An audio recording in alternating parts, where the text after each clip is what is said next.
ఏంటి ఈ సీజన్లో మీ స్కిన్ బాగా చేంజ్ అవుతుందా? ఇది క్లైమేట్ వల్ల మాత్రమే కాదు. ఈ సీజన్లో కొన్ని మేజర్ స్కిన్ చేంజెస్ గురించి తెలుసుకుందాం. డ్రై స్కిన్ ఎలా ప్రివెంట్ చేయాలంటే రోజు మాయిశ్చరైజ్ చేసుకోవాలి. గోరువెచ్చటి నీటితో స్నానం చేయాలి. ఫంగల్ ఇన్ఫెక్షన్స్, చర్మం ఎక్కువగా ముడతలు ఉన్న దగ్గర డ్రైగా ఉంచేలా చూసుకోవాలి. హీట్ ర్యాష్, కాటన్ క్లాత్స్ వేసుకోవాలి.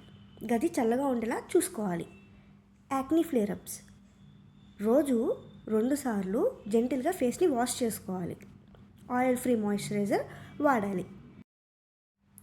అలర్జిక్ ర్యాషెస్ అంటే మీ ర్యాష్కి కారణమయ్యే పొలన్, దుమ్ము, కొన్ని సోప్స్ లేదా కొన్ని ఫుడ్స్ని దూరంగా ఉంచాలి. అవాయిడ్ స్క్రాచింగ్, చర్మంకి ఎక్కువ చెమట పట్టకుండా ఉంచాలి. లాస్ట్ వరకు వీడియో చూసారంటే యూస్ఫుల్ అయినట్టే. So like, share, comment and subscribe చేయడం మర్చిపోకండి.